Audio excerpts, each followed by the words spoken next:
நண்பர்களே, இன்று ஜனவரி மாதம் 4ஆம் தேதி லண்டனில் இப்பொழுது நேரம் பிற்பகல் 2:11. இங்கே பிரிட்டனில் கட்டாய இராணுவ சேவை தொடர்பான பிரச்சாரங்கள் தற்பொழுது முன்னெடுக்கப்பட்டு வருகின்றன. ஏன் இப்பொழுது இந்த அவசரம்? இவ்வளவு காலமும் இல்லாமல் தற்பொழுது கட்டாய இராணுவ சேவை 18 வயதுக்கு மேற்பட்டவர்களுக்கு ஏன் என்ற கேள்வி மக்கள் மத்தியிலே அதிருப்தியாகவும் இருக்கிறது. ஒரு சிலர் அதனை வரவேற்கிறார்கள். தேசிய அளவிலான படையெடுப்பு ஏற்பட்டால் யார் அந்த படையெடுப்பை செய்வது என்பதுதான் இப்பொழுது மிகப்பெரிய பதில் காண முடியாத கேள்வியாக இருக்கிறது.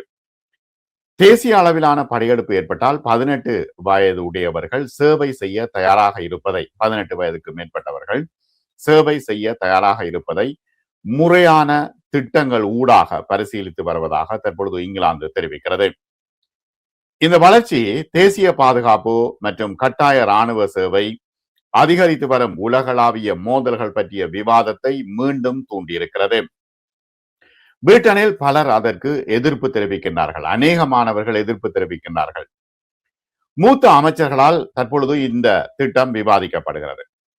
பிரிட்டனில் உள்ள ஒவ்வொரு 18 வயதுக்கு மேற்பட்டவர்களிடமும் 18 வயது உடையவரிடமும் பிரிட்டன் அவசரகால நிலை அறிவித்தாலோ அல்லது ஒரு பெரிய போரை எதிர்கொண்டாலோ அவர்கள் சேவை செய்ய தயாராக இருக்குமாறு கேட்கப்படுவார்கள் என்று தற்பொழுது அறிவிக்கப்பட்டிருக்கிறது.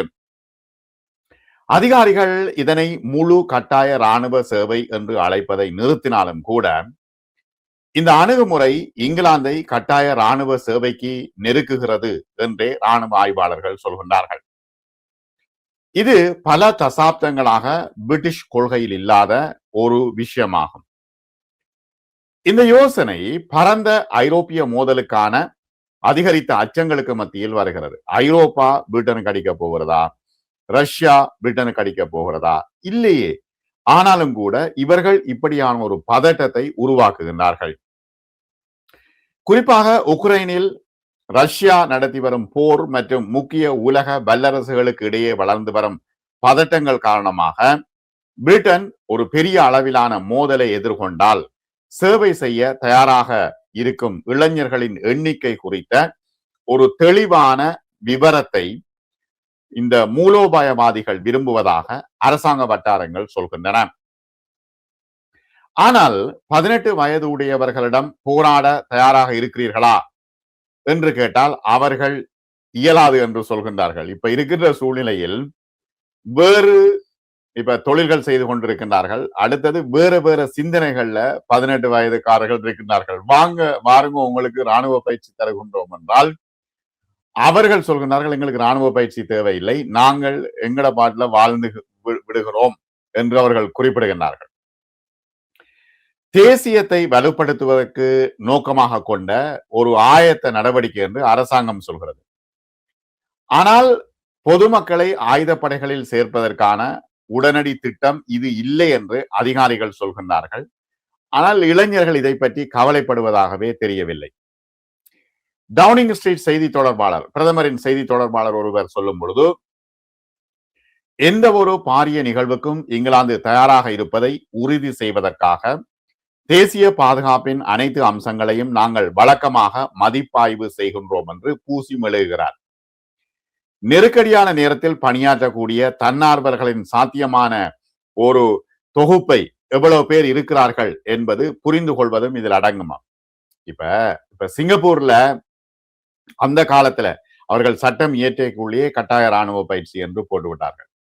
இஸ்ரேல்ல ஒவ்வொருவரும் இராணுவ பயிற்சி பெற வேண்டும், ஏனென்றால் சுத்தி வர எதிரிகளை இஸ்ரேல் உருவாக்கி கொண்டிருக்கிறது. ஆனா பிரிட்டன் ஏன் இதனை செய்ய போகிறது என்று மக்கள் இந்த விஷயத்தில் தயாராகவே இல்லை. மக்கள் அரசாங்கத்தை வெறுக்கிறார்கள். என்னதுக்கு இப்ப கொண்டு இராணுவ பயிற்சியை எங்கள் மீது திணிக்கிறீர்கள் என்பதுதான் அவர்களுடைய கேள்வியாக இருக்கிறது.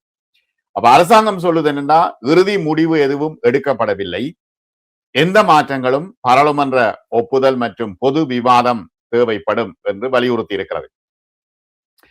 ஏன்னா ஒவ்வொரு நாளும் ஏதாவது செய்திகளை மக்களுக்குள்ள போட்டு அவர்களை குழப்பி யுத்தம் வரப்போகிறது என்று சொல்லி சொல்லியே இவர்கள் காலத்தை கடத்தி கொண்டிருக்கின்றார்கள். மிகப்பெரிய நெருக்கடியில் அரசாங்கம் இருக்கிறது. அது தொடர்பான தகவலை நான் அடுத்த வீடியோவில் தருகின்றேன். என்ன நெருக்கடி, எவ்வளவு பிரச்சனை இருக்கிறது இங்கே.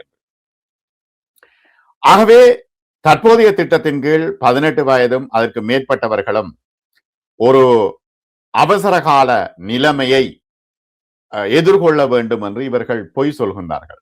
தற்போதைய திட்டத்தின் கீழ் 18 வயதுடைய அனைவரும் அரசாங்க அமைப்புகளுடன் தொடர்பு கொள்ளும் பொழுது பாருங்க எப்படி கொண்டு வருகின்றார்கள் விஷயத்தை. அதாவது இப்ப இன்சூரன்ஸ் நம்பருக்கு விண்ணப்பிக்கும் பொழுது அல்லது பாஸ்போர்ட்டை புதுப்பிக்கும் பொழுது இங்கிலாந்து அரசாங்கம் கேட்கும், நீங்கள் இந்த கட்டாய இராணுவ சேவையில் சேவை செய்ய தயாராக இருக்கிறீர்களா என்ற ஒரு சிறிய கேள்வி கேட்கப்படுமாம். இது சிறிய கேள்வி அல்ல, அவர்களுடைய வாழ்க்கையை கேள்விக்குள்ளாகின ஒரு விஷயம். எப்படின்னு பாருங்க, இன்சூரன்ஸ் நம்பர் விண்ணப்பிக்கும் பொழுது பாஸ்போர்ட்டை புதுப்பிக்கும் பொழுதும் கேட்பார்களாம். ஆனா அவர்கள் சொல்கின்றார்கள் பதில்கள் ரகசியமாக சேமிக்கப்படும் மற்றும் திட்டமிடல் நோக்கங்களுக்காக மட்டும்தான் இது பயன்படுத்தப்படும். உடனடியாக வாங்கோ இராணுவத்தில் சேருங்கோ என்று நாங்கள் சொல்ல மாட்டோம், இதெல்லாம் தன்னார்வமாகத்தான் இருக்கும் என்று அவர்கள் குறிப்பிடுகின்றார்கள். அப்ப இங்கிலாந்து ஒரு பெரிய மோதலை எதிர்கொள்ள போகிறதா என்றால் இல்லை. அதன் இராணுவ படைகளை விரிவுபடுத்த வேண்டியிருந்தால் எத்தனை கூடுதல் பயிற்சி பெற்ற பணியாளர்கள் கிடைக்கக்கூடும் என்று இவர்கள் யோசிக்கிறார்கள்.